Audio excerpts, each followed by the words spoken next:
Hello and welcome to The Good, the Bad and the Worst, podcast where we review movie trilogies and decide which film of the three has totally lost its mojo. I'm your host and I really am a fat bastard. And joining me as always are... I'm Basil Exposition, groovy baby, smashing, yay capitalism. And hi, my name's Dixie Normus, and I don't kiss and tell, I shag and brag, baby. All right, so we're doing Austin Powers. I think the seminal spoof films around the turn of the century. Mike Myers' probably most influential properties and possibly his most well-known work, but I don't know, Shrek might be giving it a run for its money. I think Shrek way outranks it, but anyway. Yeah, maybe. I don't know, amongst millennials, but who likes them? But some of the greatest slapstick comedy films ever made, in my opinion. I don't know. What did you guys think, Griner? I can tell just by looking at you that you have feelings. Man, I come into these movies tainted. So my mother would be very disappointed to know that I watched these movies for a podcast. When I was a kid, I have this core memory of being at a dinner party. All the kids are in the TV room, and they decided to put on The Spy Who Shagged Me. And the kid had obviously seen it before, and it was the scene where they're retrieving large. There's a silhouette on the tent, and they're retrieving large items out of Austin Powers' ass. And my parents found out we were watching that movie and made all the kids turn it off and not watch it.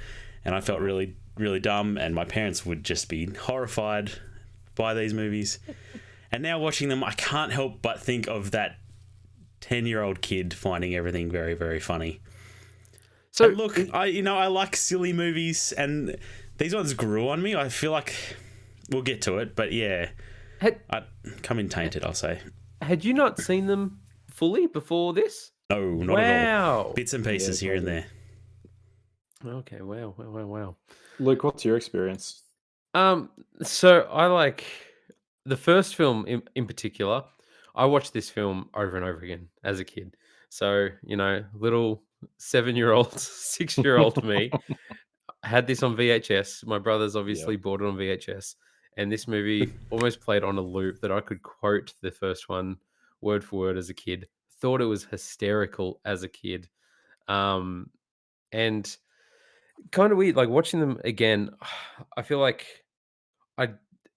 even though I was still very young, I feel like I'd kind of grown out of these films by the time Goldmember had come out.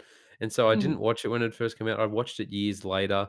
And then I felt like I didn't like it as much as, I liked the original one, or anything like that. And watching them again, I feel like definitely, there's some stuff that I just don't find funny.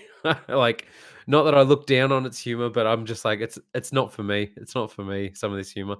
But there is some stuff in this that just cracks me up at how ridiculous it is, or just how absurd, or like a lot of slapstick stuff in this cracks me up as well. And what's funny now, I had not watched these films as an adult, or I think even as really teenager or anything like this. This was all childhood. So watching these again, it was quite obvious to me now how much of this was a parody film. Like watching this as a kid, I just looked at it as this weird spy film with this dude that loves to shag, and I didn't get the pun references because obviously I was 6 years old. I didn't get about all the James Bond influences, or this one's a rip off of this movie, or this scene's a rip off of that scene. I was just like, no, these are Austin Powers scenes with Austin Power characters. And watching it now, I see it as a parody film, and it kind of changes my perception of it. But it was funny. It was fun to go back and watch them again. Definitely. Yeah, you tapped into something interesting there. Like, these films, when they came out, were a parody of a franchise that was essentially at the time 40 years old. Yeah. And so now these are 20-year-old films parodying films that are 60 years old. And I wonder, I had the same experience. I wonder how many people would see who saw these when they came out, thought the same as we did. Like, these are their own things. This is what British spies are. And how many people would see them now and be like, this is a weird, unique thing, and not understand, because the reference point being early 60s and 70s Bond films isn't what... people haven't seen them. They're not as culturally relevant as they were at the time. It's not general knowledge now. Yeah, and so they kind of, I think they still work really well because they're slapstick films. There are so many just there's so many jokes that work if you're a kid, but they work on a better level if you're an adult. And so Yeah. many like things that are just really stupid, but also some of the monologue, some of the dialogue is just really, really tickles me. Yeah. But I don't know, they're super fascinating just as parodies, but how, like even Daniel Craig said this in an interview, these films reshaped what happened with Bond, and they're why we got dark, gritty Casino Royale. Because Bond was a parody character. They're like, oh, people who know Bond know Austin Powers, and that's what it is. If they do a sort of silly British spy film, they're not going to be able to escape the shadow. Yeah. So that really influenced them going the direction of a very grounded, darker tone for Bond, which obviously goes on to reinvent that franchise. You can't. But it's very You, it's very funny. you can't have Xenia on on the top on the top No, yeah. when these films are parodied names to death. And It these doesn't. parody names are better than the Bond ones. They too. are. Yeah. They really Like, are. yeah. They Pussy can lean Galore is into pretty it, right? good, but man, they really lean into it in these movies. Yeah, and so it's fascinating how this becomes the cultural touchstone rather than the actual source material that it's parodying. I had Yeah. a similar experience. So I watched these films between Spy Who Shagged Me and Goldmember, because I remember I had a similar experience where Goldmember felt like of a different time, because I think I actually saw that either at the movies or at least when I was on video or DVD at home. Yeah. It's definitely But I remember the first two were I know I call them my grandma movies, because when we went up to my grandmother's place, she didn't care what we rented. So me and my sister would rent, Friday the 13th and all these great horror films and R-rated comedies, and we just watched them all because she was like, "Yeah, whatever, you know what you're doing." And so I remember watching this a bunch up there, and just thinking they were hysterical. But then, I hadn't watched them for 20 years, and I loved it. I loved this rewatch. I thought it was great. yeah. Like just small things. I legit have watched this first film probably a dozen times as a kid. Hmm. Still, there's so many quotes I say from these films that have followed me throughout my life that I'll just quote. It's Yes. like in high school, so much. Like so many people quoted these films in high school. Yeah. Especially in regards to moles. Oh, Especially, and a lot of quotes from Goldmember himself. Like that just seemed like the popular thing to quote at the time. yeah. I don't know why, even though it's like I'm not a fan of the Goldmember character at all. Even now, like if I haven't watched this film in 15 years, when I'm like talking to my kids and I'm like, what do you want to eat? I'm like, a schmock and a pancake, a cigar and a waffle. And my kids always look at me like, no, I don't. They don't know what I'm saying, but Yeah. it just naturally comes to me is when I'm like part of I'm it. offering stuff. I'll go into that, but My what? sister-in-law brings that quote up randomly, and I'm like, that's Yep, the only one. But she says it all the time, and I'm like, yep. what? Why that? But it's part of her like It psyche. it stuck with me. But even like the first one, the second Basil comes up and he's like, "My name's Basil. Like I'm Basil Exposition." I was just like, "Oh my god, what?" Like because when I watched as a kid, obviously I didn't You know know, what exposition meant. Yeah. yeah, It just cracked me up. I was like, "Oh my god, never realized that's his name." Like it's one of just one of the best examples. Yeah, really clever, and just the way he talks is obviously funny. Like he's this very kind of serious, but almost like robotic character.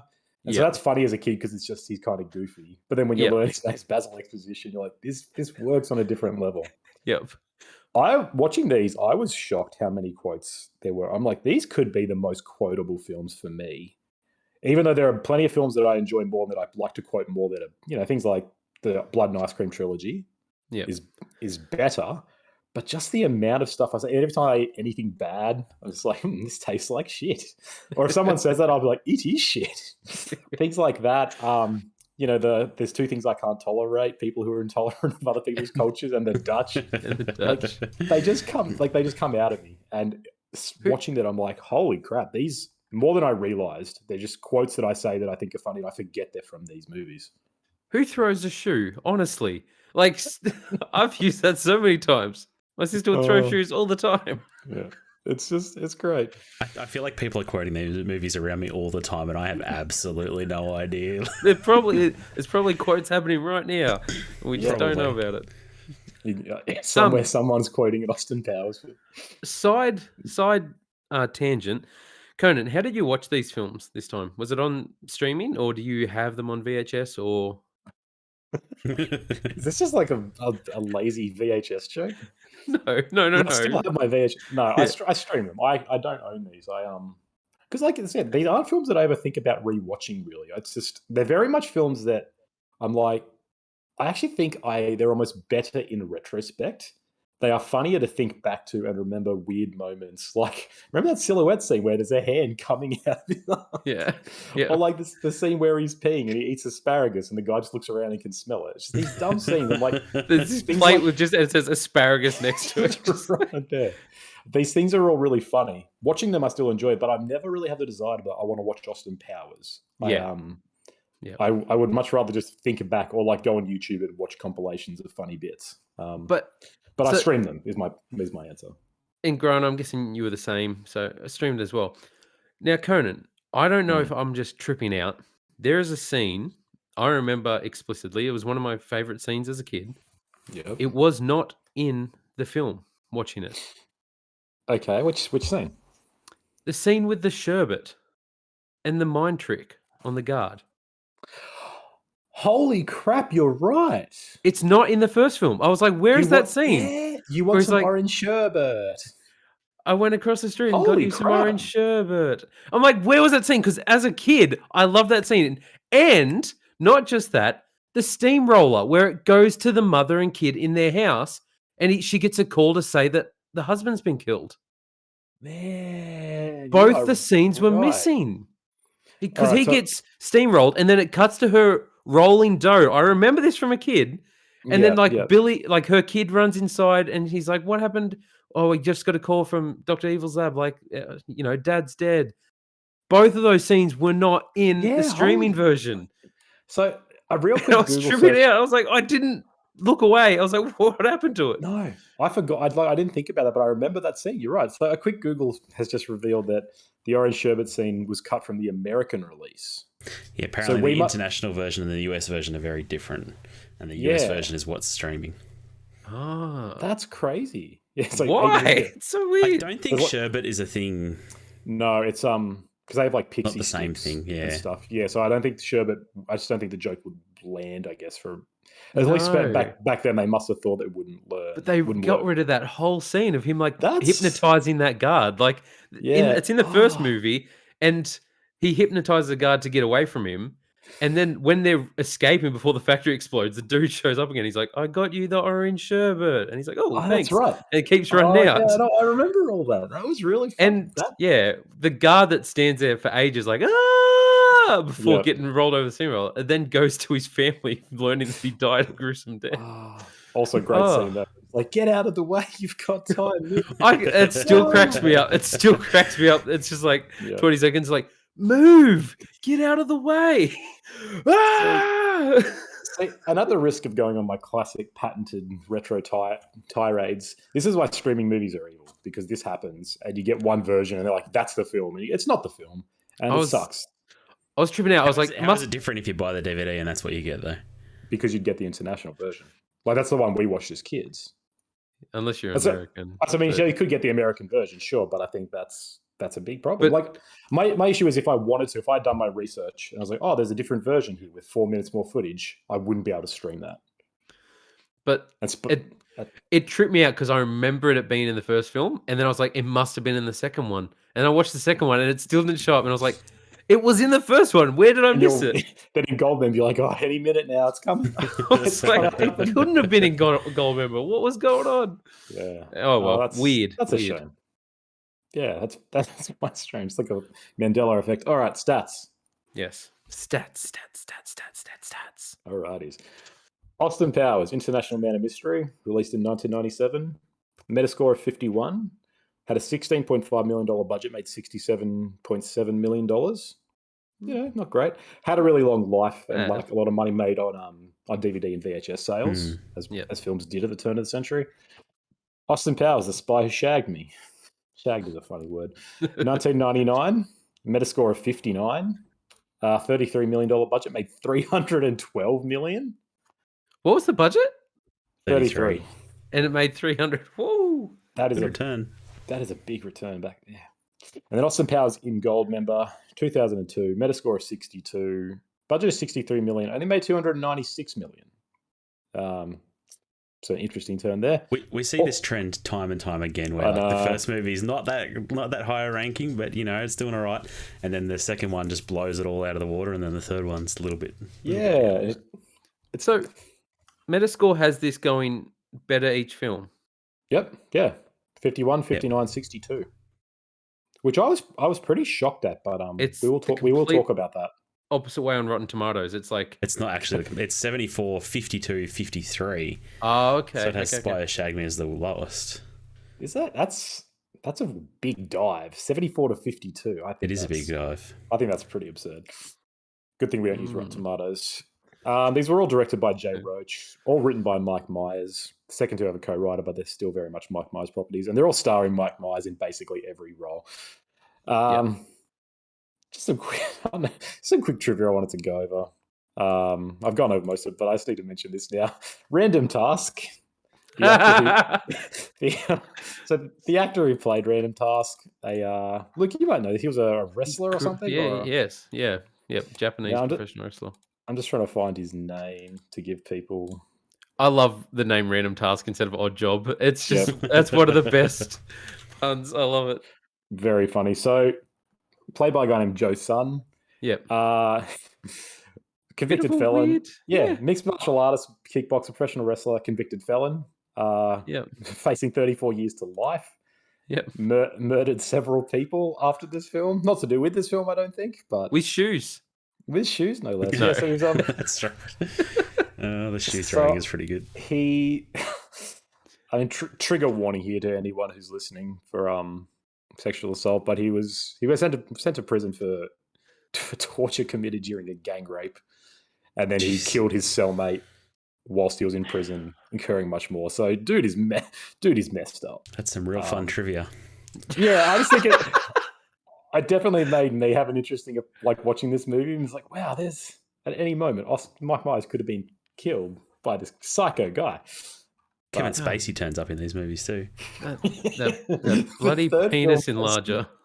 The third film has some cameos that are. We'll get to it. Yeah. Yeah. All right. Should we go through it? Let's get into it.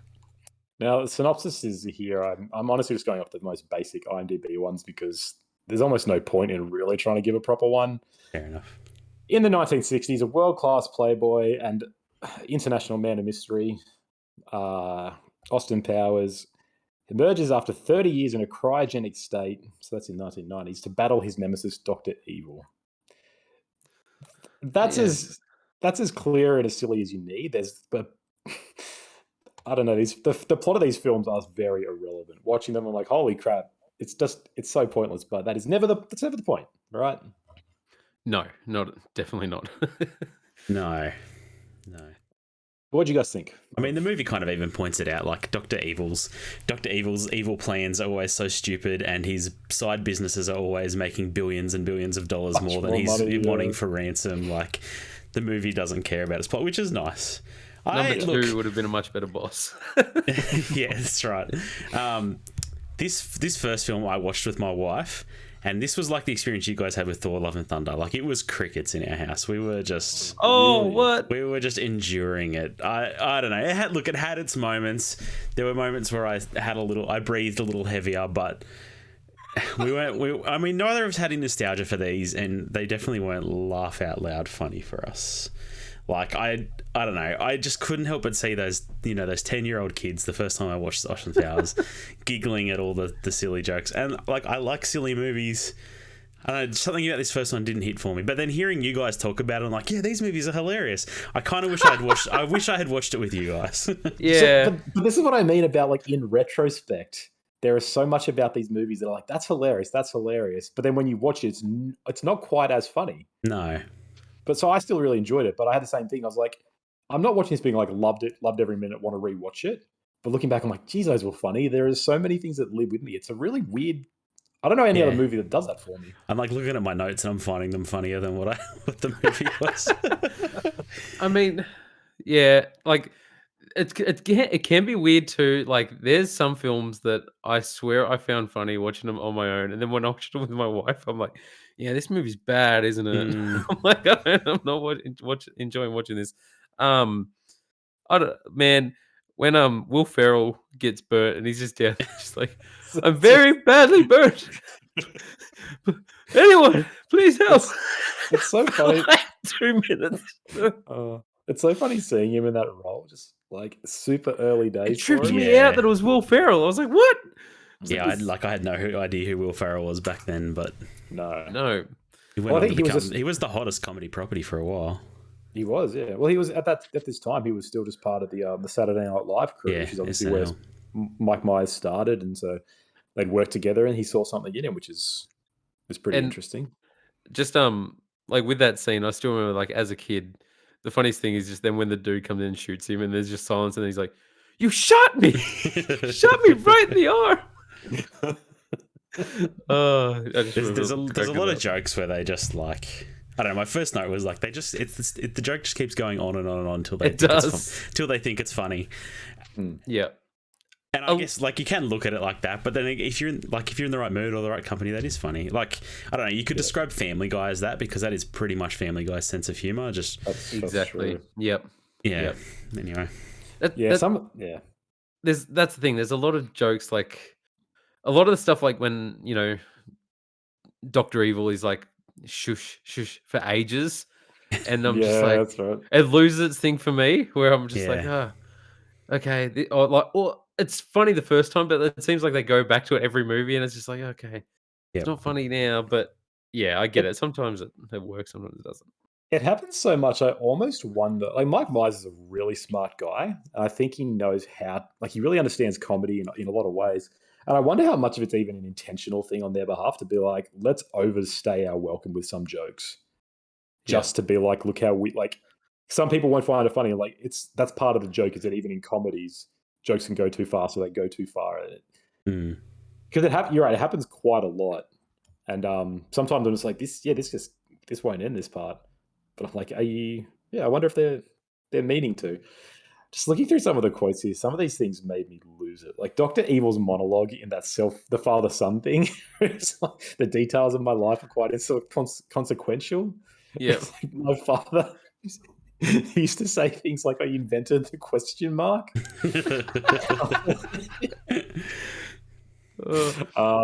I never realized that was Princess Leia. Like, in that scene as the counselor. Never ever. As a kid, I had no care for it, but it works so much more. The Cold War quote is like, finally, those capitalist pigs will pay for their crimes, comrades. Brilliant. Yeah. I think I know. What did you guys think of the opening musical number? I keep forgetting that happens. That was the other thing that frustrated with these movies is anytime they were dancing, I'm just like, nah, I'm switched off. I'm pulling out my phone and looking on Reddit or something. Like, none of the dance numbers did anything for me. And there was at least one or two in every movie. Every opening scene is one. Yeah. And then the first movie, I can't remember if the second one does it. The first movie has those cutaways. They constantly go back. They all have those cutaways. Yeah. They all do it. They're like, here's an ad break. It's weird, but it is. Yeah. But I guess sorry, continue. Like, that's the thing. I completely forgot about like the cutaways, and then watching them again, it like pops up, and I'm like, oh, that's right. These keep popping up. But I swear, as a kid, I thought they were hilarious. Like sometimes, like the faces he'd pull, I'd be like, "Oh, that's funny." But this time, like my first actual note in this whole like trilogy, I was like, "Oh man, I know I'm in for a bad time when it starts with a musical number." I was like, "Oh, I forgot about the musical numbers." And then it's in every one. Like the second one, obviously, he's naked, and it's just like covered with all these different things with the names. I mean, they do that at the end of this movie, and I enjoyed it at the end of this movie where she's got like the magnifying glass, and you can't see. And the sausage, and the sausage is good too. Yeah. But I really enjoyed the first one. I thought the opening to the first movie, I thought it was a good kind of like just big, dumb, goofy way to introduce it. The second and third, I think, aren't as memorable, but the first one, I forgot it. I know, watching it again, almost with fresh eyes, I was like, oh yeah, Mike Myers is a very funny looking guy, and it's really interesting seeing this dude who's just really hams it up, and he's just so sort of like, I don't know, so confident about playing this character really ugly and making the dumb faces and just being okay with like getting it all out for the role, right? Like it's almost like method acting in a weird comedic sense. Yeah, And it's very yeah. unique. Yeah, like Very. I don't know any other comedians who really he kind of feels pretty unique in that sense. I can't think of any others who are really who really commit to like changing their identity so much and being like because you think of him as a real person, it's almost hard to because he's always got lots of stuff on his face. Like he's always playing a really distinct persona. Jim Carrey is. I've always sort of aligned them two close to each other, but I don't know if that was just like with the Grinch and Mike Myers with Cat Mm, in the Hat and stuff like that with these costumes. that's right. I forgot he was. But I feel like Jim Carrey's naturally just super goofy as a person, and we see him as a Yeah, person a lot. Like, yeah. Truman Show. He's not really. I don't feel like he's playing much of a character in that movie. Whereas in this, you're right. Like, there's these movies, Wayne's World. Like I Yeah. wouldn't Yeah. describe any of these characters as being Mike Myers. No, No, no. they're all pretty distinct. Yeah. And then you've Yeah, got he obviously then has the love guru later, which destroys his career yeah. basically. I never watched that, so I don't think anyone did. no. No, that's the problem. Yeah. But yeah, it's always I enjoy seeing him just really lean into this and being like, with the big fake teeth and the awful hair, and The, just the obviously phallic chest hair. Yeah, I don't know. It's fun. It's like an interesting joke at the core of its DNA that it's parodying British people and like British people are ugly. That they've got the big teeth, they've got the big bad teeth. hair. Yeah, yeah. Yeah. But everyone just finds James Bond's like so irresistible, and it's really kind of a lazy joke, but it never gets old in these films, and no matter who it is, they just love him, and it's like he's so repulsive, Yeah. but there's just his wily charms always get him. I love it. He's just confident. That's all. That's all it is, baby. It's just It's kind of confidence. what it is. Um, like the thing in this with the joke ongoing, they do it in a few films as well. Like with the, it's a shame he wasn't more headstrong. That's no way to get ahead. That Seabass thing terrified me as a kid. When he bites the dude's head off, like they chew the dude's head off. Oh, that's right. Yeah, the Terrifying. little moment of violence. What did you guys think of Elizabeth Hurley in this? It's Vanessa Kensington. I feel like this is Grona's I was gonna say, I disagreeing think here. she's the weak. Oh, I think she's the weakest Powers girl. I always viewed her as the strongest Powers girl, but I don't know if that's because I loved the first movie as a kid. So when I think of Austin Powers, I think of the first film and barely Mm, remember the other two. Um, and so like this movie to me is like the classic Austin Powers film, and she's like the classic Austin Powers girl. Hmm. I like their dynamic and their chemistry together, but yeah, To but me, I always felt like she was, and I guess this is her character, so I probably should feel this way. But like, she's too good for this movie, right? Like she's she's kind of out of place, but that's probably on purpose to an extent, and maybe that's it. That character working, I don't know. yeah, they take the Bond girl in a pretty different direction with the second two, where Hmm. they're more like fans of his who love him, whereas yeah, this has got the classic like odd couple dynamic almost. The reluctant woman who doesn't want to fall in love with the hero but eventually does. Yeah, Um, I like it. I like that dynamic of the one person he has to work with who isn't just instantly charmed by him. yeah, yeah, Whereas there's obviously more comedic sort of material when you've just got Heather Graham later on and then Beyonce sort of just who love and they're just bantering back and forth. But yeah. because Vanessa Hurley, I only know her from really this movie and Bedazzled. Same. It's Like, the only movies I'm like, that was and, my, yep. and I always feel like she's a big name. I'm like, yeah, everyone knows that. But I'm like, that's it. That's all I've I'm seen. not her sure in. why she's a big name. You're right. Was she married? Was it Warnie? She married? She was She's with married Shane to Warne. Warnie, yeah. Yeah. Yeah. So She was that in a probably few helped. other things, but yeah, Bedazzled and this were the only things I ever watched her in or knew her from. But yeah. Yeah. Um, Um, I still liked her in this one. I like that dynamic, and especially because it is the first film we are dealing with that man out of time. With him like being very out of touch with today's society back in the 90s, yeah. with these moves and everything like that. And I don't know, I like that dynamic, and yeah, yeah, No, I agree. I really think it works well in this. I say There's a moment where he talks about carnies smelling like cabbage and having small hands. And for some reason, like somebody quoted that to me, so I didn't see it in this movie, but it stuck with me. And I've always said that about carnies. And I never realized it was from Austin Powers. That's great. that's a good example of that's another quote that I say every time whenever you talk about carnies, to like you go to a show or something. It's like carnies, carnival folk, small hands smell like cabbage. It's genius. Another scene I just have to mention that had me in stitches was the penis enlarger scene, where he brings it out. It's like one Swedish penis enlarger. He's like, that's not mine. It's like signed by Austin Powers. He's like, I swear it's not. He's like, one instruction manual called my penis larger and me by Austin Powers. How did that get? It just keeps going. It keep going. That's right. It worked for me. It really worked for me.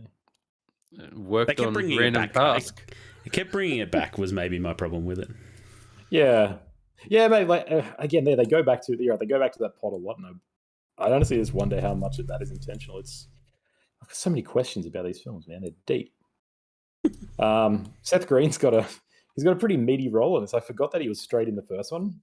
And I don't know. I really like enjoy Seth Green. Me too. And I feel like he doesn't do enough to make me like him, but I naturally like him for some reason. How can you not like Joker? Exactly. Yeah. Exactly. Maybe that's it. But he's just really funny in this. He's like, what's it do? He's like, I want to be a veterinarian, like an evil vet. You always do that. He's pretty good opposite Dr. Evil. Like Dr. Evil is so over the top. And he's just so not. And like you've got number two who's very much a yes man, but he's also like running a very successful business and kind of a foil for Dr. Evil in that way. But yeah, Scott Evil works in a different way. It's good. I like him. Yeah. He's the only one who stands directly against everything he does, He seems like, I don't know, he plays like the perfect 90s teenager in my mind. He's like just I mean that's why he's in this movie, right? Like he was every 90s teenager pretty much. He was in a lot of those movies. Exactly. The scene with on the toilets, it's like, who does number 2 work for? That's right. The cowboy next door. The cowboy's in there. You show that turtle's boss. Yeah, he's encouraging him. Oh man, that's really good. As a kid, thought that was hilarious. I think as a grown up, I find it hilarious. I don't know. Like, do you guys think it's shameful to find these movies really good? Like, do you think if someone came up to you and was like, "I love Austin Powers," would you think less of them or more of them? Would you think their sense of humor is kind of dull? Because like watching them, there was almost a little strain of guilt to me. Where I'm like, these movies are so dumb. Like they're very stupid. It's such a thing as a guilty pleasure, right? And like if you were to say Austin Powers is a bit of a guilty pleasure for me, I'm like, get it, totally, 100% get it. If you're like Austin Powers is the epitome of comedy, I'm probably going to have a different opinion of you as a person. I'm sorry. Yeah, like here's the thing. I have that opinion of people who like the movie Step Brothers. I know, I had a feel. I was thinking about those movies, that movie and Anchorman, because I love those movies. They're not highbrow movies. They're super stupid. They're a little less slapstick than these movies, but they're not intelligent comedies, right? They don't make you think. They don't have a heart to them at any point. I mean, Step Brothers does a little bit more than Anchorman, but I know you don't like those movies, Luke. Like I've never watched Anchorman. I watched Step Brothers. Really? And I hated Step Brothers. And ever since then, when someone talks about Step Brothers, like, and that they like it, I'm just like, I hate that film. Like, I don't find it funny at all. And I'm not a big Will Ferrell fan at all. And I don't know. It seemed like at the time there was all those films. Like, I didn't watch Talladega Nights because of Will Ferrell. It's not great anyway. But like, you must have. Anchorman is caught. Like, I love Anchorman. Maybe it is a guilty pleasure too. Maybe I should say that so you'll still respect me. But so that's an interesting comparison then, because Anchorman especially is like held in high regard. That's the kind of film that if you say to someone, "I don't like Anchorman," most of the time you'll get a weird reaction. You'll get people being like, "Do you not have fun? Do you not have any spark of joy in your life left, or something?" I get that all the time. Yep. Yeah, which is fine. But people like love and adore that movie. Everybody's usually, even people who don't like love it, they're like, yeah, Anchorman's, they respect it as a classic of comedy. And so I hadn't thought of that comparison, but that's kind of similar to this, where almost, I feel like these movies are really clever, even though they are so dumb. And just watching them, the layers of jokes on, and how much they lean into like easy humor, but then how much they also add meta humor. Like, it's got a really good sense of you because it knows what it's doing and it's playing it up a bit more. And Anchorman's in a similar way, where Anchorman has got so many dumb jokes, but there's something about the comedy being so relentless that it's kind of like, this is admirable. This is impressive. And so I would almost put them in the same boat, where people who love Anchorman, I'm like, yeah, it is a really funny movie. But I would say the same if somebody's like, I think I'd say the same if they said they loved Austin Powers as comedy. I was like looking up, what do people think of Austin Powers in 2022, trying to see what other opinions were. Am I just alone in not thinking this is the funniest thing ever? And it was interesting that someone was pointing out that like these movies are kind of high concept. Like they're not a grounded comedy. Like if you look at comedies today, in recent years, like things like, I don't know, Horrible Bosses, Game Night, like these are all movies that, take place in our world. There's no higher concepts, whereas in this, it's like a time traveling 70s spy, and on the same level, Anchorman's kind of like that too. Like it's a period piece to an extent, I suppose. Yeah. About an Anchorman on TV, and like you could put Zoolander in that category as well. I think as being slightly kind of higher concept, right? Like there's another layer there, whereas so many comedies now are just it's a group of funny people together, and it's like banter. There's not Modern really situations. like a Yeah. I guess, you have like the mumblecore films that are just, here's a bunch of 20-something friends who are lost and they just talk for 2 hours, or all of like the sort of, I don't know, like Amy Schumer films were all kind of the same. They're like her love life, and it's just her dating and the fun, the adventures that happens. That's a good point, because you're right, because all these films they're partial period piece, they're partial like fish out of water, because it's always a 60s man in a different time period. Yeah. They're spy parodies. They are, like they're what is it, like globe-trotting films, like adventure films. There really is a lot actually going on in these that you don't really think of, I guess, at first. But no, you don't. But those sort of comedies that do that, they don't really exist anymore. No, I can't think of one since probably Anchorman, really, or maybe Talladega Nights, like in the Will Ferrell period. Comedy really has died in our modern, like in this era. Like they just don't make Hollywood, like big Hollywood comedies anymore. It really isn't a thing. It's very much in a while, yeah. No, the comedies that are made are grounded ones for streaming services. You don't go to the movies and watch a comedy anymore. But Anchorman was like Thor. Like the Marvel movies are kind of a weird spot with that, because there are some comedy ones coming. Like Guardians of the Galaxy, you could argue they're the comedy things that are out of this world and doing the higher concept sort of things. That's probably the natural progression, I guess. Marvel sort of saved that cinema. And then killed it. And killed every other form of it. Yeah. Should we move on to number 2? Just one last quote from the first one. There's nothing more depressing than an aging hipster. Had to write that down. That is a great quote. Yeah. All right. Austin Powers, the spy who shagged me. Dr. Evil is back and has invented a new time machine that allows him to go back to the 1960s, because he's still in the 1990s, remember? Yeah. So he goes back to the 60s and steals Austin Powers' mojo, inadvertently leaving him shagless. And that's it. This is the plot that I remember, the weird red tube. It's like mojo. And I remember, like, for the longest time when I was a kid and even young teenager, always trying to figure out what exactly mojo was. I was like, no, Austin Powers showed me it's like it's a physical part. Like, is it your... I don't know, Where is the mojo? Yeah, exactly. I'm like, is that what happened? Get that in puberty? Which organ is producing this? Where's my mojo? Yeah. Can I not get any more at a certain age? And then eventually, somewhere along the line, I realized it was an abstract concept. It spared me a lot of grief. Yes. This film is... I almost have trouble differentiating them. Like, I think of scenes and I'm like, is that from 1 or 2? And I have to sort of stop and think, and they go, oh, yeah, that's from that because there's this. They are not. I don't know if they. Do you guys feel like these are distinctly different, or you feel like they're very, very natural sequels? I think all of these movies blend into each other, and it doesn't help that they reuse jokes.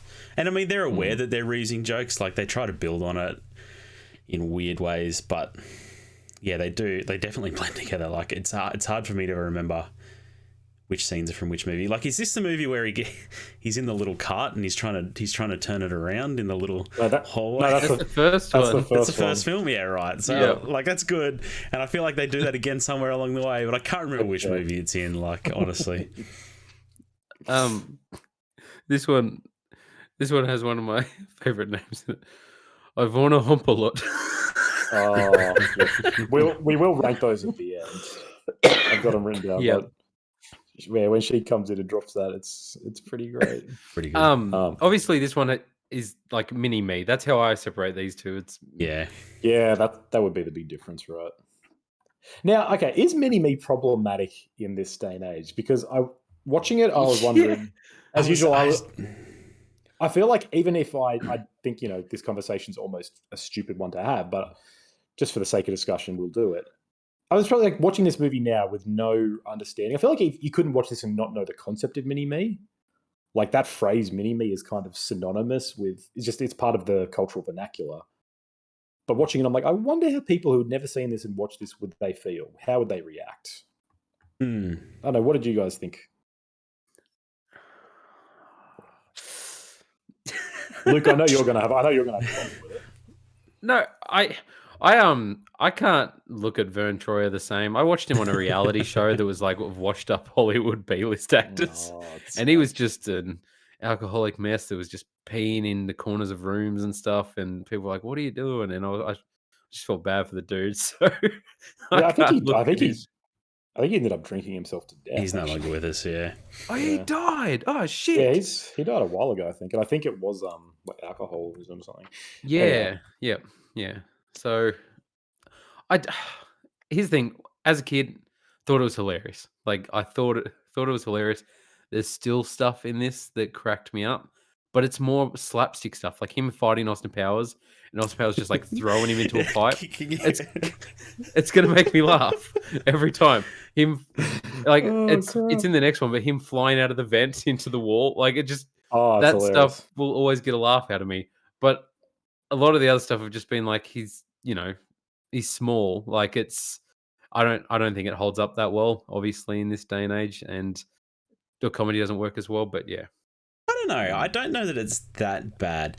So I've looked into a little bit of like short-statured people. I know some short-statured people who are in the movie industry, and the thing that they generally bring up as a problem is the fact that they're always used as extras. Like in Lord of the Rings, there's a lot of short-statured people in those movies, but then they don't have any starring roles. Like, why not make some of the dwarf short-statured people and let the actor, do that? Whereas in this, like, the short-statured actor is the one acting. He's not standing in as a shorter version of someone else or anything like that. He's there. He's in on the joke. I don't know. Maybe it's not so bad. Yeah, and because it's interesting. Yeah, it's not just like he is kind of the butt of jokes as much as everyone in this film is, and as much as the film takes it makes lazy jokes about all people. It makes a lot of jokes about the Dutch. Yeah, that's women being sexualized and how men do that. Like, there's a lot of people with fat bastard. Fat people, good example. The British front and center. Yeah, like, it's very much just like, here are sort of here's stereotypes of people, and here's sort of the cultural foibles that people have about it, and the weird hang-ups. And yeah, Mini-Me is kind of an interesting example where it's like, yeah, he's sure that's the joke, because it's the same as haha, British people have weird teeth, but they're never sort of cruel, or they're never really hurtful, or like, I don't know. They use his height as a joke, but they're not like, I don't know. I feel like it could have been way worse. I was surprised how well these movies kind of hold up.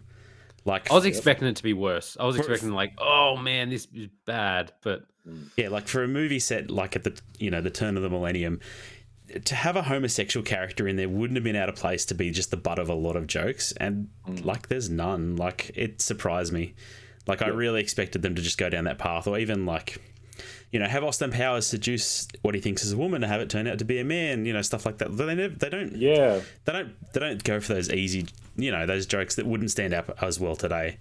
No, the best one is in the first one when Vanessa's trying to crack on and he's like, "No, I can't. You're drunk. It wouldn't be right." It's like, dude, what a gentleman still. Real man Even Austin Powers. Yeah. The most shagging man in the world, like by all definitions, probably a sex offender. But like he won't cross that line because he's like, "Oh, it's wrong." Yeah. I had the same thing. I did go in as wondering. I'm like, I wonder if Mini Me is going to age this poorly for people.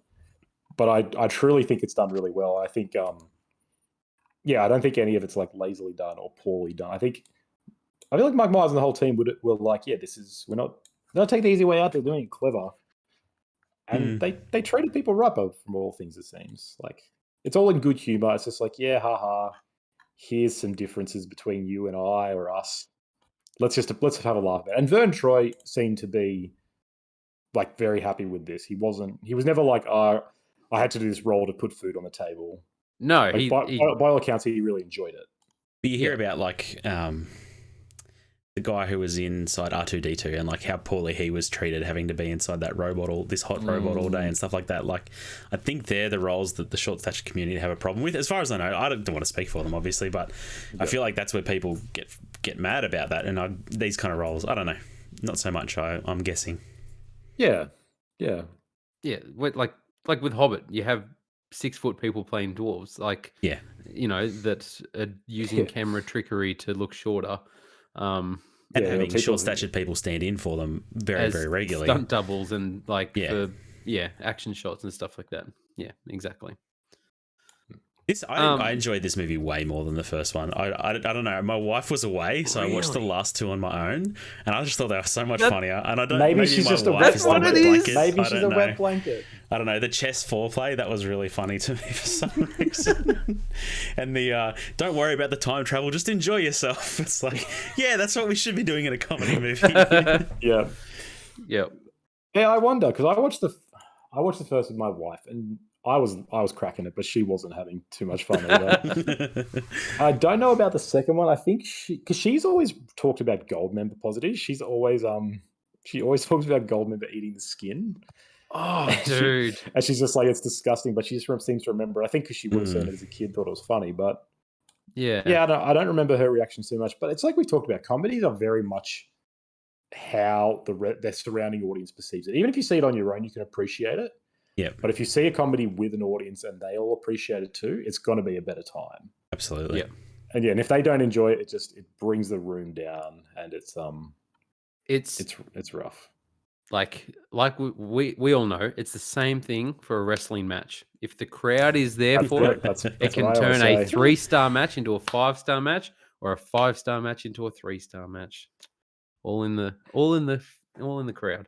Are there no 2 and 1-star matches? No, not anymore. It's all very formulaic. Fair enough. I had no memory of the opening in this film with Vanessa being a fembot. Being a fembot. No memory. Like when the first one finished, I was like, oh, that's right. They just they have a new Powers girl every film. And then the next one's out and she's there, and I was like, oh my God, she's in this one too. And then she turns out to be a fembot. I was like, what the hell? How do I not remember any of this? Tripped me out. It's great how they chuck that in. It's the opening scene, and it's like, cool. Forget the first movie. Yeah. And Basil being like, yes, we knew all along, unfortunately. And Austin just being like, what? They just move along now. It's like, oh, I'm single again. And then he goes out. My one true love turned out to be a fembot all along. Yep. Oh, wait, that means I'm single again. Oh, yep. Good comedy. The just something that always stand out of me watching this is the Jerry Springer scene. Yeah, where I'm like, man, this dates the movie pretty harshly. But it does. But it cracks me up, though. I love it because I remember watching Jerry Springer and just how of the 90s and the early 2000s that show was. Yep. But it felt so realistic. It felt like I was watching an episode of Jerry Springer with the way he was like, I'm going to get it, just running back and going for another fight. I was like, it's so great. And it's just like they got the clan there. Yes. I just Scott coming out. He's all got the emo makeup and stuff. Yeah, it's a good reveal. What did you guys? Oh, you go. So Fat Bastard, I don't find funny. I never did, and I feel like he's just gross. And his He's very comedy gross. in both 2 and 3 is where I feel like the comedy in these films go gross, like as opposed to just being slapstick stuff. His Yeah. comedy's always gross, and I'm not a fan of gross comedy at all. So even when I was a kid, this is why I like the first one way more, because I didn't feel like it had that gross comedy. The grossest stuff was his like chest hair, but like in like 2 and 3, there's scenes with him, and I'm just like, oh, this is gross. Like the Goldmember's chicken gross too. Yeah, and Goldmember with Yeah. the skin, it grosses me out, and I It's don't want to disgusting. watch that shit. you But- don't quote "I'm dead sexy" all the time though. Oh, that God. quote is like, yeah, One of like the big 3 out of these movies, right? I feel like everyone still to this day, when they're saying they're sexy and they know they're not, says it in a Scottish accent for that reason. yeah. But yeah, the amount of jokes just about peanuts in turds and like when did I have corn? Yeah. I'm like, I had the same thought. I'm like, he's repulsive. And that's very much the point. I think it's because again, I think this film's starting to parody gross out more as well. Like, because gross out comedy is a genre in and of itself. Yeah, And so I feel like in this, there's that sort of thing to add into it. They're like, let's parody that and let's engage with that sort of genre. And like I don't find Fat Bastard particularly funny either, But I just hear Shrek when he talks. I don't know about you guys. He's the most Shrek sounding character in these movies. yeah. You guys probably hear Fat Bastard when you hear Shrek. Maybe you're the other way around. But ruined Shrek for me. As a kid. No. what about the baby back ribs? The fact that he eats babies and Mini Me looks like That's gross. it is gross. But that's probably about the only part of him that I found funny. That's the other quote. Get in my belly. Like, I've heard that quote all the time. Yeah. Everyone's still. I feel like Fat Bastard is one of the most quoted characters from these films. Like he has so many think quotes so. from him. But I still think it is just weird. He just sees him. He's like, he just tries to eat him, and Minnie Me's just like, and runs off. It's real random. How'd you like Heather Graham as the new Powers girl? I like her. She's great. She's always great. She feels like she's in for the ride, whereas Elizabeth Hurley felt like I'm too good for this shit. Yeah, that scene where she's in bed with Fat Bastard and he wins her is just it's gross. It's gross, it's very off-putting. Oh, and the shit. This coffee. The coffee. Oh man, that's Seriously. gross too.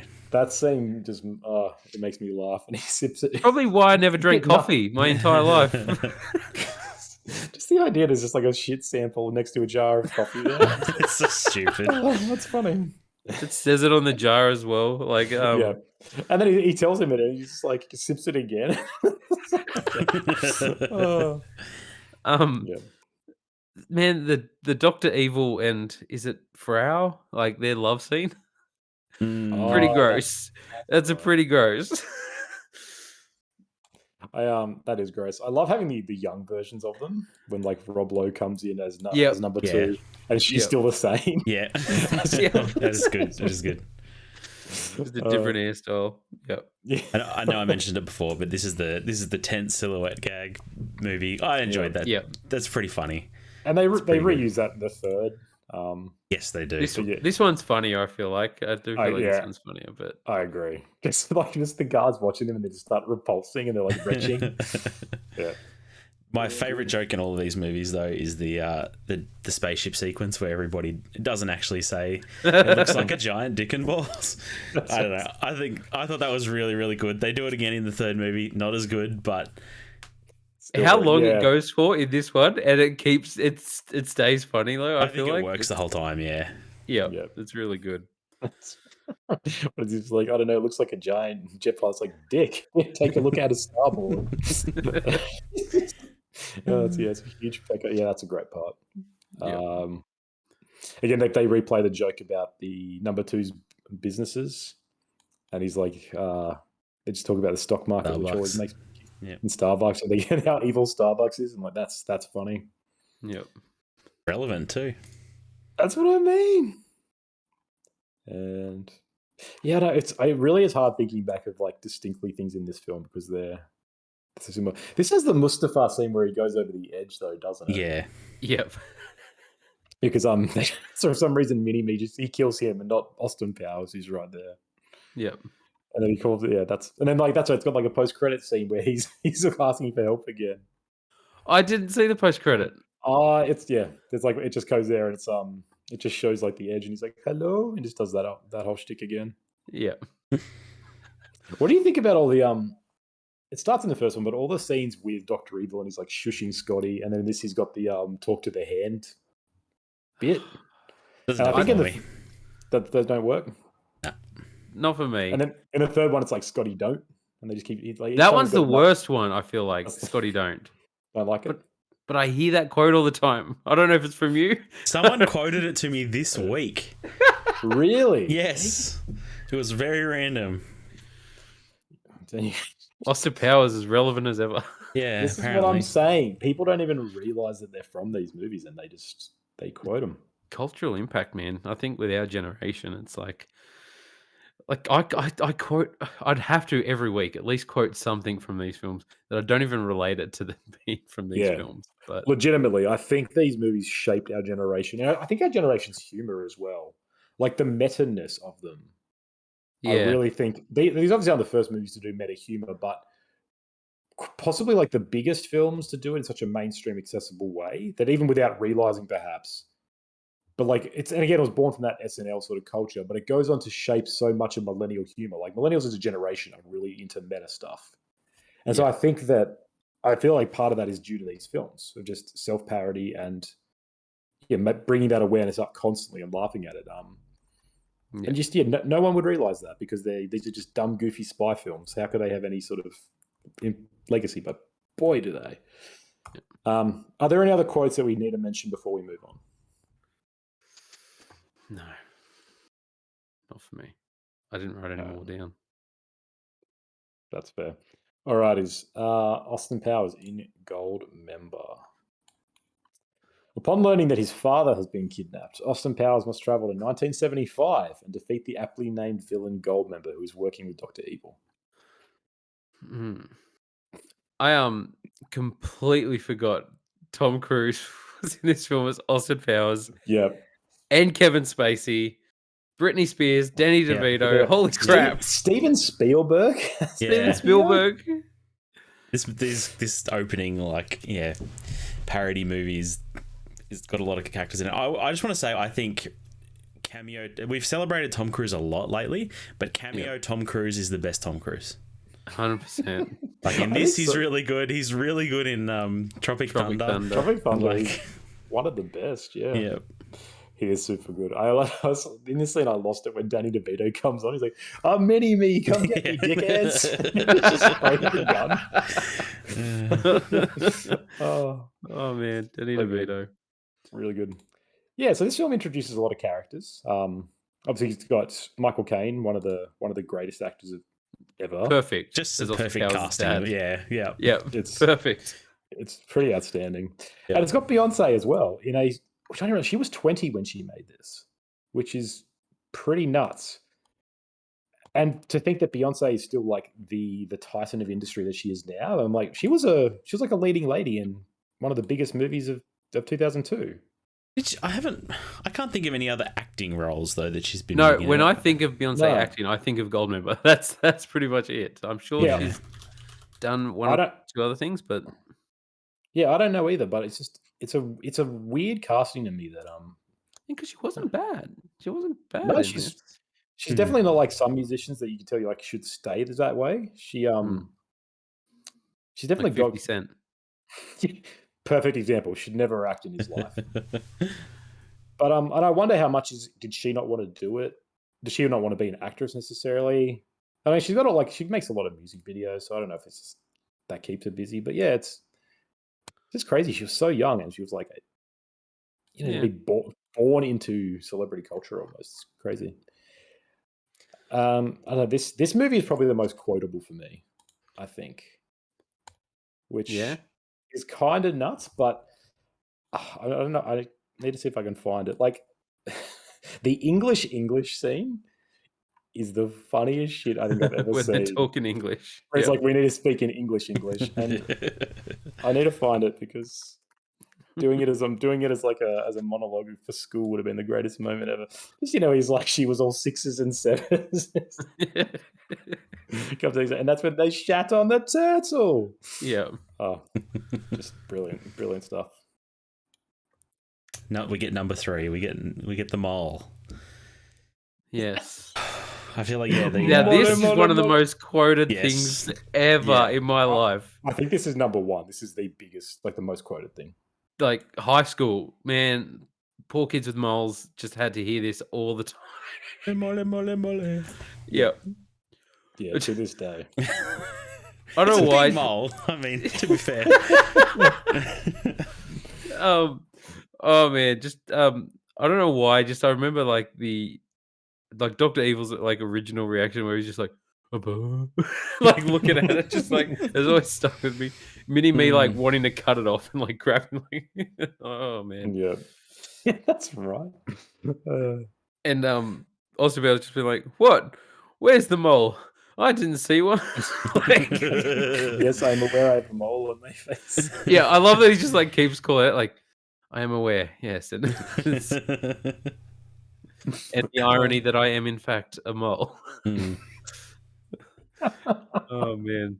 I love when Austin Powers turns up in 1975 and he's like a pimp and he like straddles in with his pimp walk. It's really good. So it's Smashing Basil, a pimp mobile. They have a great callback in this where when Nigel Powers meets Mini-Me for the first time, he's like, blimey, I thought I smelled cabbage. Yeah. Oh, that's genius. And of course, probably my favorite quote ever is 2 things I can't stand: intolerance and the Dutch. I always laugh with that. Yeah. You mentioned it earlier, but like the water fountain scene, I don't know why, it just cracks me up so much. Him just trying to keep the pea going, drinking water, and then just a plate of asparagus shows up just for a joke. Yeah. And then Great. Another is just the twin scene with Fook Me and Fook You. Yeah. And it's like, still, I always use that. And he's like, pulls out the list, and it's like things to do: have threesome with Japanese twins. Always makes me laugh. What did you guys think of the flashback where we see young Austin and young Dr. Evil together? As in the school when we get the origin of number 2 because he was number 2 on the list. Yeah, and we see he has his dad's not there, and the janitor's still laughing at him like 30 years earlier. That's right. Yeah, the janitor shows up at the nighting. Oh, that's great. Did you think the actors did a good job? They did such a good job that I thought that the voices had to be Mike Myers. Like I was like, are they dubbed? I was like, they sound like exactly like the people. It was good, yeah. Yeah, it was like, yeah, no, I thought it was really good. And yeah, I liked the origin. How did Austin Powers win if he wasn't even number 2? Like, you had Dr. Evil at number 1, and then number 2 is number 2. Well, It was rigged, man. He had mojo. You said He banged the teacher. He he was banging his French tutor. He was. Oh man, I'm trying to think what else I had. I think I just wrote down some quotes again. I only really wrote down quotes from this because I'm like, I need to mention that. I just there's a lot of quotes with Goldmember, like his voice. There's I don't know why. Like this, it's just the way he laughs as well afterwards. It's just always when he's like, the tiny one can't take a hint. This always cracked me up. But man, the skin peeling is gross. I can't get over the skin peeling. The skin box. Oh, so disgusting. So he's like, take it quick, and he's like trying to lick it. Salty, yes, just salty. Gross. Somebody's like, I am from Holland. Isn't that weird? Every time he's like, yes, I talk weird. I talk weird. I just love when you have all 3 of them in the room. So you got Mike Myers playing Austin Powers, playing Dr. Evil, and playing Goldmember. and just like working off each other. It's like that's hard to do, right? To act with yourself in 3 different characters, but he pulls it off really well. Yeah. It's the Godzilla scene towards the end. Where he's like, "Right, it's Godzilla." It's like, "No, it's not. It just looks like Godzilla, but because of trademark reasons, we can't say that." Well, let's run like it's Godzilla, but it's not. But it isn't. Every time anyone makes a Godzilla joke, I add that in. It works. Yeah. Yeah. Something that again dates this movie as well. The Osbournes. We have the Yeah. the Osbourne reality show. I do think the cameos definitely date this movie a little bit. Like, I mean, even Kevin Spacey, right, dates it a bit. Like, it's that is true. Britney Spears showing up. Spears, like, I mean, she's come back into vogue again recently, but she's not the same Britney Spears we see in this movie. Yeah. No. Yeah. Very true. I mean, she was a fembot. Sorry. Got a head blown off. You got a reference to the Subway diet, which is aged like milk. Yep. That scene with Fat Bastard with this, he's like, my neck looks like a vagina. It's just the loose skin is like, oh, they found a way to make it like even more grossing. Yeah, that's great. I don't know why. Something as well I've always just remembered from this movie: the way Scott runs out of the room at the end. That's right. He just does this. Yeah. It's perfect. It's perfect. Every iteration of him's great. Yeah, and this one he's got like the Gollum hair, where he's like losing his hair as well because he's getting evil. He comes out, and Doctor Who's like, "Whoa!" Sorry, go ahead. There you go. I was gonna say the subtitle jokes. I think they're genius. Like, I thought they were so clever. Easy what? Yeah. No, perfect use. Like having the white background, so clever. Yeah. Yeah. Very good. Speaking of cameos, then John Travolta at the end as Goldmember. And he does the little dance. Yeah. That's great. I like Mini Me dressing up as Austin, like becoming a mini Austin Powers later. That's right. Yep. That's really good. He's just like, "Are you a little clone?" He's like, "Do you want a little clone inside you?" And I was like, "Do you want a little clone?" No, I don't know. The point is, it's funny. Do you have a clone inside you? Would you like to? Yeah, that's right. Yeah. And Austin just loves it. Yeah. Austin Powers beating the shit out of Mini Me in that room behind the mole. That's real dumb. That scene, is hilarious. He goes in just like peace, and he's like, "Oh," and then has the PTSD flashbacks from the second one where he's like, "Peace," just runs up and kicks him into the mini fridge. When I don't know, Austin and Mini Me are like sneaking into, I can't remember where they're sneaking into, but he's on his shoulders. On Mini Me's shoulders. Yeah, it's so stupid. He just looks so absurd, like top heavy, like literally just walking into people like sideways and crashing into them. So there's the and then they got that scene where he's got the medical exam again, and he's like birthing him out, and the guards see the silhouettes again. Yeah, and they do the boob joke instead of the dick joke with the rocket. Yeah, okay, they don't say melons. Yeah, big juicy melons. Yeah. Another joke that's again sort of has remained with my wife's family is the "Daddy wasn't there" joke, like the song he has. It's just funny whenever we talk about dad, like daddy or dad's not being somewhere. My wife always sings that song. She's always like, for some reason, Daddy wasn't there. That's great. This is great. Yeah, he's got a career as a rock singer as well. Yep. That's the thing. These films, it's like Griner said earlier, I feel like these films are so much funnier when you're just like talking about them. Sometimes it's just like on paper or just like your memories of them is just so much funnier than sometimes in the scene. But there is a lot of, honestly, like even now, like I sort of came in a bit negative on a couple of the films, but it's like there is a lot there that's funny. Yeah. I don't know. Yeah. I think there's something really unique about them. Like I don't think we've had films like this. Like we talked about how comedy changed. Mm. But these films feel incredibly unique, like Mm, in Yeah. that way. But just being what they are, like weird parody films that are almost more the identity that they're satirizing than the actual films originally. And like people like Mike Myers, just this guy who really commits to a character. You don't get that much anymore. Like say, No. comedy actors generally want to be known as who they are. It's like you see it with Marvel films where they're always taking their helmets off, and we make sure we know exactly who's here. It's like, yep, that's this Yeah. celebrity. Look how great they are. Whereas Mike Myers is like, no, if you That's would, Austin Powers.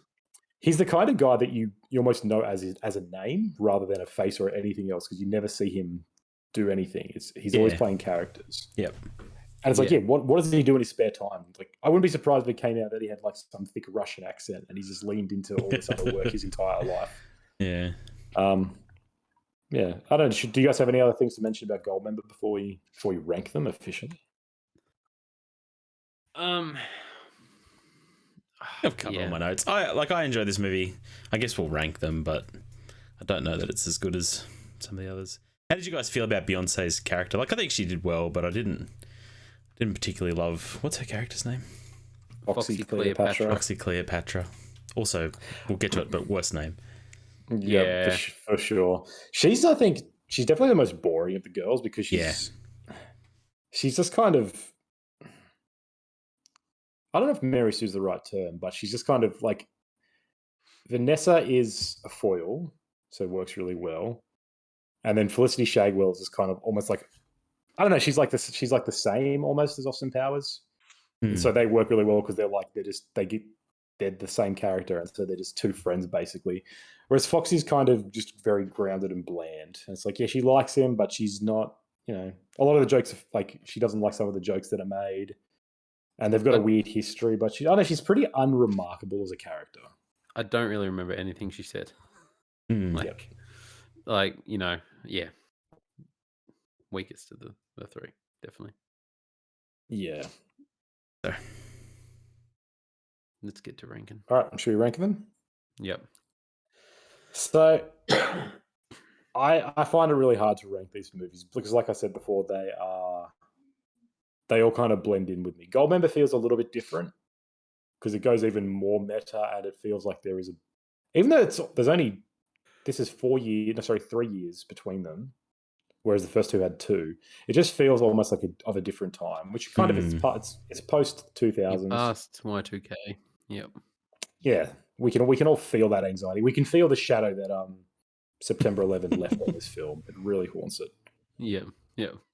But I honestly don't know where I'd rank them. I always thought the second one was funnier than the first, but on this rewatch, I'm like, no, the first one I think is probably better. But I quote the third one more, and I remember more about the third one. But I don't know if that's just because I saw it when I was a bit older. So I really don't know where I'd put it. My ranking is quite simple. It's 1, 2, 3. I feel like they get worse as they go on. Okay. The second one is pretty even with the first, but the first one I feel is I agree with Rotten Tomatoes, not all the way, obviously. I thought 2 and 3 were the other way around, but the first one is a classic in my mind. I feel like the jokes still work. It's not super over the top and insane with certain things, but it's funny. Number 2 is funny for its own reasons. Number 3, I find funny as well, but nowhere near as much as the first one, at least. So yeah, 1, 2, and 3.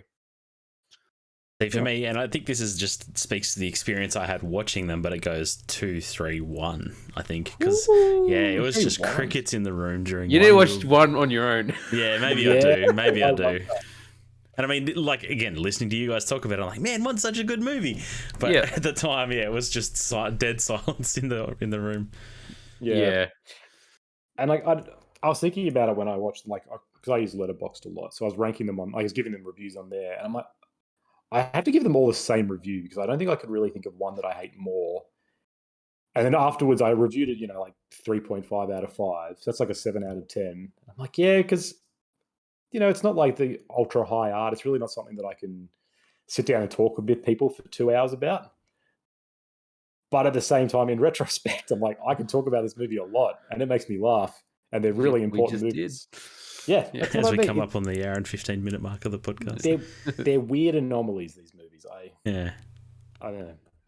So I'm happy with either or. Like I'm happy to go because the Metascore has 3 as the best, and like in a lot Which of is ways, super weird. That I trips enjoy- me I out enjoyed- so much. I enjoyed 3 a lot. I mean, you got to think of it as the first movie in a trilogy. People often don't get or they don't know what they're going in for, and then as Yeah. they start to understand it, the second one comes out like, oh yeah, okay, I'm into this, and so the third one's almost like purely that in a lot of ways, where it's like people who like this movie, they're gonna like it, and so when they double down, they're like, yeah, I love this because I like Austin Powers stuff. Man, So Rotten kind of- Tomatoes had the first one 70% higher than the other two. It's crazy. That is a weird drop. I don't get that difference, but just for the sake of argument, I'm going to say 3 is the best. And then, Oh, what? And then 2, Granny, you had 2 as the best. Best. They're the Yeah. best. So I'll say it goes 3-2. You got 3-1-2. 3-1-2. Yeah. 3-1-2. Great. So we're all The over most the place. split decision we've ever had. What a divisive film series. I mean, if you watch these like literally back to back, it's 4.5 hours. That's I did. and that's fun. I think was that all fun though? Was that just entertaining? No, so I watched the first two back to back, and Yeah. then the next night I watched Goldmember. So I watched. That's the over 2 problem. nights. If you had watched Goldmember straight away, you would have been like, Goldmember's great. Goldmember's No. the perfect finisher. My entire life, Goldmember's been ranked number 3. I've never liked. I don't like the skin eating. I don't like Fat Bastard. First one don't doesn't like have the Fat Dutch. Bastard or Goldmember. No, you hate Dutch people. That's what it comes down to. He's from Holland. All right. Best Powers girl's name. All right. Do we want to list them So- all? Who has a list? I've got a list if you want me to read them out. Read them Yeah, out. you go. All right, we've got A Lot of Vagina, Dixie Normus, Felicity Shagwell, Fook Me and Fook You, Foxy Cleopatra, Frau Farbissina, I don't know if she counts, Ivana Humpalot, Mrs. Kensington, and Robin Spitz Swallows. Oh, they're all really good.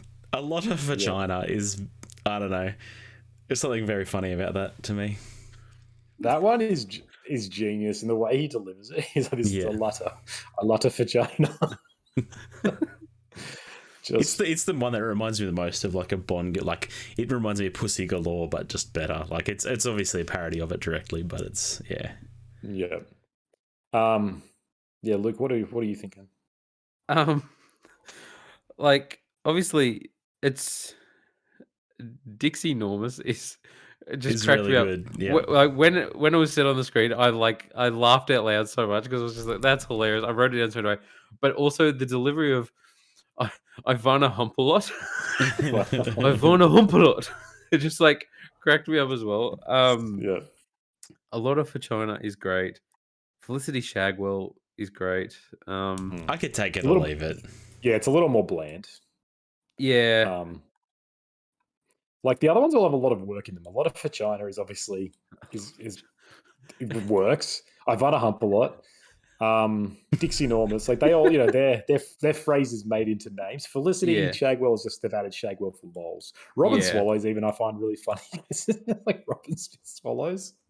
Yeah. That's just gets me. It is funny. I don't think it's doing as much work as the others.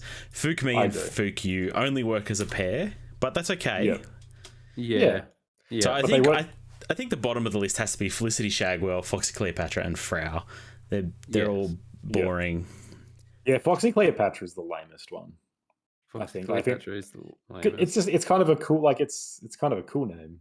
It's a Yeah. cool No, name. there's- It's too good for There's this. there's no innuendo in there. So Foxy Cleopatra, what's the Frau's name again? Ralph, it's Farbinisa. It's not a Farbissina. It's not even. I don't. Maybe that's a German pun. I don't know. Yeah, quite possibly. And then Felicity Shagwell, yep. Yeah. All And right, then so then I you- would put Robin Spitz Swallows next. It's a good name. I think it's funny. I don't think it's doing the work that the others are. No, you're right. Okay, that's that.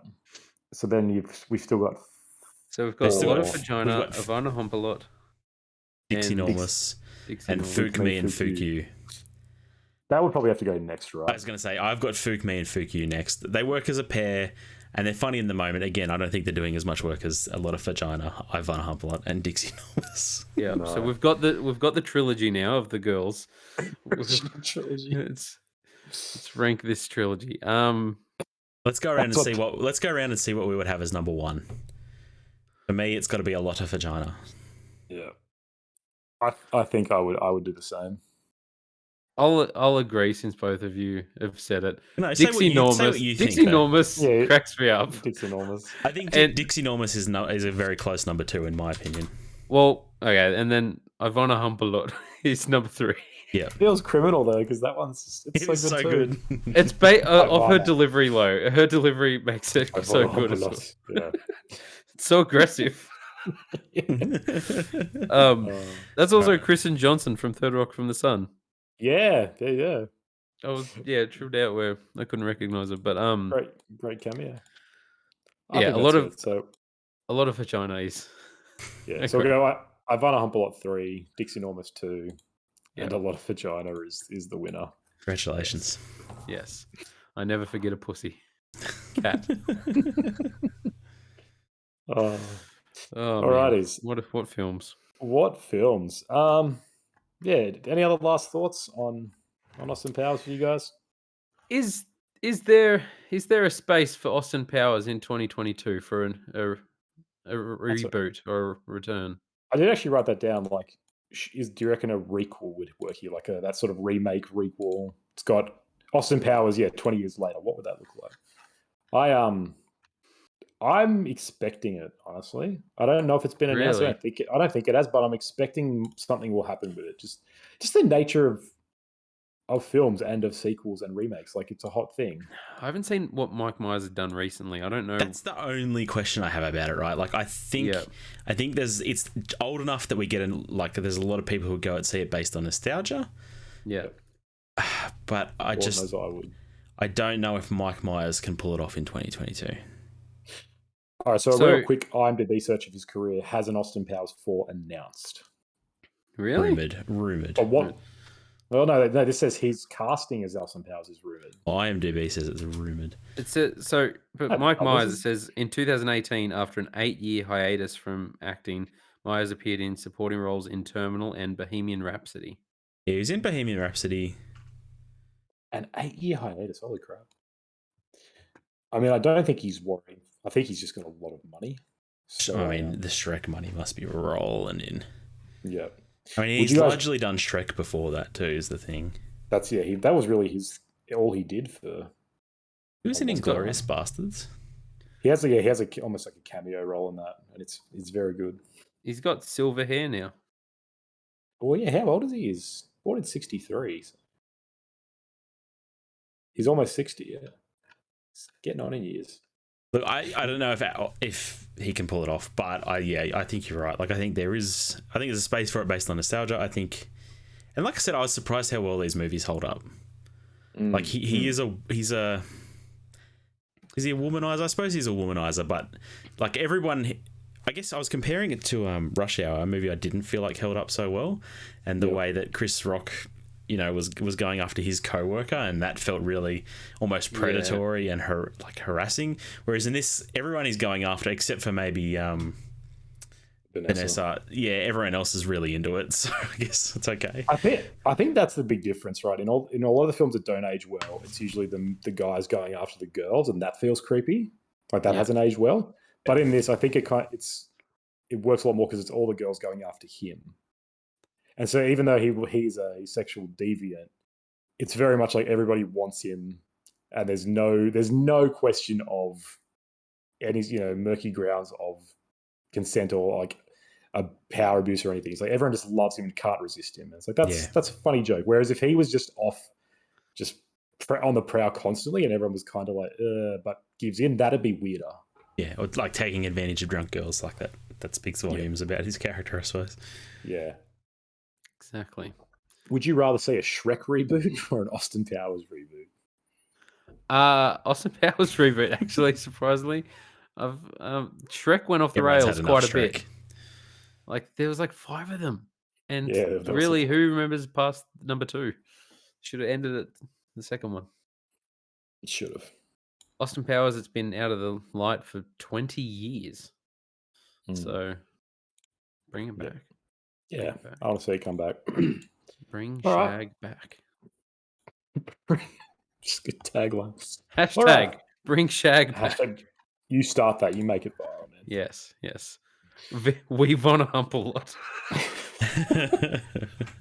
I think the word Randy has really dropped out of vocabulary too. Like I want the word Randy to come back. Yeah, that's a good one. Yes. All right. Well, I enjoyed this. Thank you, everyone, for joining us in this episode of The Good, the Bad, and the Worst. This podcast, as always, is brought to you by a book that I wrote. It's called Taste of Iron. It's probably not very good, but you should read it anyway. It is good. Oh, thanks. It is. Oh, behave. If you enjoyed listening to us talk about movies, you'll also enjoy watching us talk about video games. We have another podcast called Bonus XP.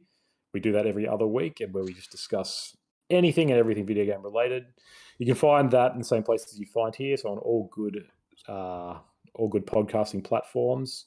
You can follow us on socials at Bonus XP and at Good Bad Worst Pod. We're pretty active on everything, I think. What is coming up next? Is this The Peele? Jordan Peele Horror Trilogy, a laser. Is it a true trilogy? Maybe we'll discuss it on the podcast because we've done other trilogies that fit this mold, and I would say some of them are less trilogies than this one. Yeah. Although I haven't seen Nope yet, so I don't know. No. For all we know, Nope actually is directly connected. And Ties the whole universe together. We maybe. But yeah, I'm excited for that. I assume you guys are too. So yeah, hot property. Get on that, everybody, as soon as you see Nope. We'll see that in a fortnight. And until then, I guess we'll catch you guys next time. Bye. Peace.